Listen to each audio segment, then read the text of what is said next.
بسم اللہ الرحمن الرحیم۔ السلام علیکم ورحمۃ اللہ وبرکاتہ۔ اللہ تعالیٰ کا بے حد احسان عظیم ہے جس مالک کریم نے آج 9واں روزہ رکھنے کی توفیق عطا فرمائی۔ جمعۃ المبارک کا دن ہے اور ہمارے ایک بہت ہی پیارے نمازی انصار عالم صاحب خوش طبیعت، خوش اخلاق، ہنس مکھ اور ہر ایک کے ساتھ خوش اخلاقی سے پیش آنے والی شخصیت، نماز کے پابند اور بہت اچھی طبیعت کے حامل، جتنی تعریف کی جائے کم ہے۔ ظاہر اتنا عرصہ ان کے ساتھ سلام دعا رہی، ایز امام ہونے کے ناطے میں گواہی دیتا ہوں اس بات کی کہ بہت اچھے اخلاق کے حامل تھے۔ اسی اخلاق کی وجہ سے رب تعالیٰ نے ان کو موت کتنی اچھی عطا فرمائی ہے۔ رمضان المبارک اور جمعے کا دن نصیب ہو رہا ہے ان کو۔ دعا کریں اللہ تعالیٰ ہمیں بھی ایسی خوش نصیبی والی موت عطا فرمائے۔ اللہ تعالیٰ ان کے بچوں کو صبر جمیل عطا فرمائے۔ ہمارا موضوع چل رہا تھا جنات کے حوالے سے کہ ہمیں معلومات ہونی چاہیے کہ اللہ تعالیٰ نے یہ جو مخلوق پیدا کی ہے، اگر اس مخلوق کے ساتھ ہمارا کبھی آمنا سامنا ہو جائے، واسطہ کبھی پڑ جائے، تو ان کے ساتھ کیسے نپٹا جا سکتا ہے قرآن پاک کی اور اللہ تعالیٰ کی مدد لیتے ہوئے۔ نبی پاک صلی اللہ علیہ وسلم جب آپ مکہ مکرمہ میں تشریف فرما تھے، ولید بن مغیرہ یہ کافر اپنے بت کی پوجا کر رہا تھا اور اس کا جو بت تھا وہ سونے کا بنا ہوا تھا۔ تو شیطان جن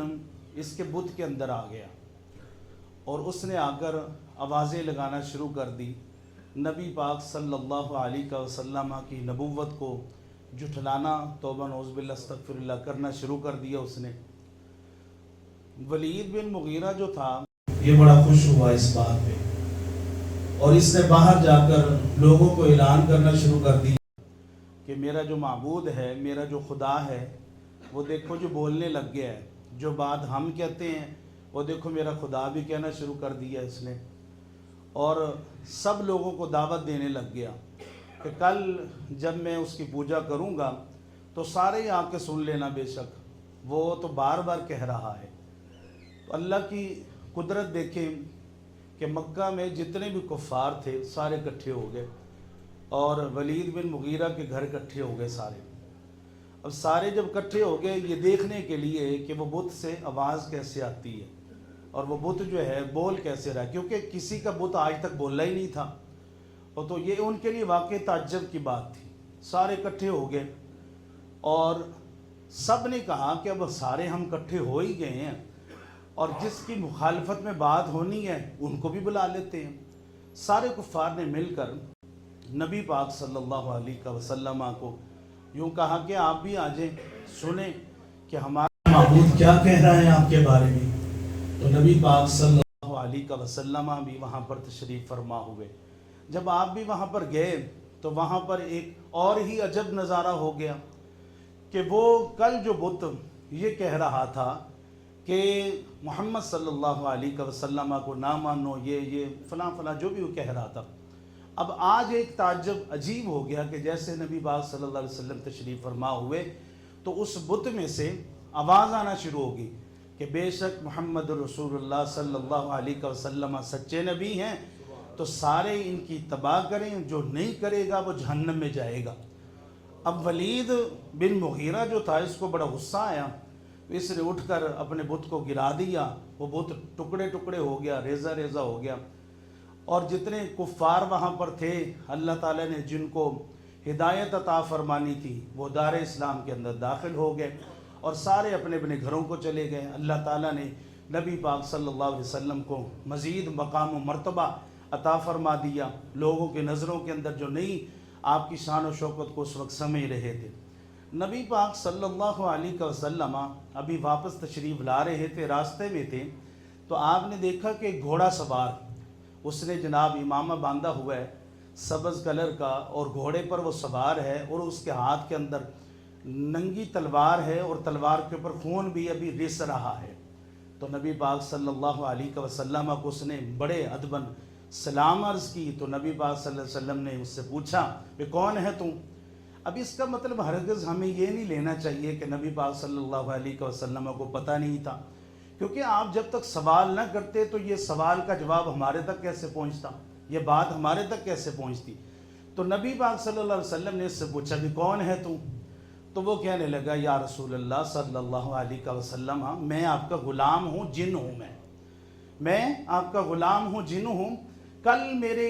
بات جب اس نے کہا، کل جب میں گھر گیا تو میرے گھر والے رو رہے تھے کہ ایسا ہوا ہے کہ ایک ولیدہ جو ہے اس کے گھر کے اندر اجتماع ہوا ہے، سارے لوگ اکٹھے ہوئے ہیں اور انہوں نے نبی پاک صلی اللہ علیہ وسلم کی شان میں گستاخی کی ہے، کل بھی ایسے کرنے والے ہیں۔ تو اس جن نے کہا یا رسول اللہ مجھ سے یہ برداشت نہیں ہوا کہ آج پھر وہی کام کریں، اس لیے میں نے وہاں پر لوگوں کے اکٹھے ہونے سے پہلے وہ جو جن تھے، شیطان جو جن جو بت کے اندر تھا، اس کو میں نے قتل کر دیا۔ قتل کرنے کے بعد اس بت کے اندر میں خود داخل ہو گیا، اور میں جو بول رہا تھا کہ محمد رسول اللہ صلی اللہ علیہ وسلم سچے نبی ہیں صلی اللہ علیہ وسلم، نبی پاک صلی اللہ علیہ وسلم نے خوشی کا اظہار فرمایا اور اس جن کے لیے دعا فرمائی۔ پھر حضرت امام زین العابدین رضی اللہ تعالی عنہ، آپ بھی سفر میں جا رہے تھے تو آپ نے دیکھا کہ ایک شخص پر جن نے حملہ کر دیا، جن اس کے اندر آ گیا۔ جن جب اس کے اندر آیا تو حضرت امام زین العابدین رضی اللہ تعالی عنہ کو لوگوں نے شکایت لگائی جی اس بندے کے اندر جن آ گیا۔ تو انہوں نے اس کی ایک انگلی کو پکڑا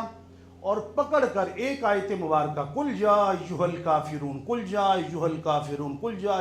تکرار کرنا شروع کر دیا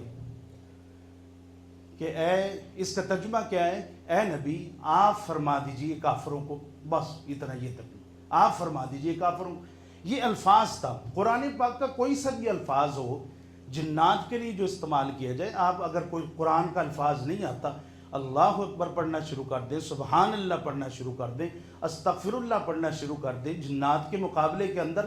آپ قوی ہو جائیں گے، آپ زیادہ طاقتور ہو جائیں گے، کیونکہ اللہ تعالیٰ نے آپ کو اشرف المخلوقات بنایا۔ اور جیسے اگر آپ ڈر گئے جنات سے تو پھر تو وہ ویسے ہی حاوی ہو جائیں گے۔ جیسے میں نے کل عرض کیا کہ جنات نہ نظر آنے والی مخلوق ہے، ہوا کے اندر ہے، وہ پانی کی طرح ہے وہ، لیکن اللہ تعالیٰ نے اس کو یہ طاقت عطا فرمائی ہے کہ وہ صورتیں اختیار کر لے، وہ شکل و صورت، وہ گدھا بھی بن سکتا ہے، وہ بکری بھی بن سکتا ہے، وہ چھپکلی بھی بن سکتا ہے، چھوٹی سے چھوٹی چیز وہ بن سکتا ہے اور بڑی سے بڑی چیز وہ بن سکتا ہے۔ یہ اللہ تعالیٰ نے اس کو طاقت عطا فرمائی ہے۔ اب یہی دیکھنا ہے ہم نے کہ قرآن پاک کے اندر بھی جنات کے تذکرے بہت زیادہ موجود ہیں۔ اللہ تعالیٰ نے زندگی بخشی تو بالخصوص جو تذکرہ قرآن پاک کے 19ویں سپارے کے اندر سورہ نمل کے اندر ہے، وہ جو واقعہ حضرت سلیمان علیہ نبینا علیہ الصلوۃ والسلام کے حوالے سے، آخری بات وہ عرض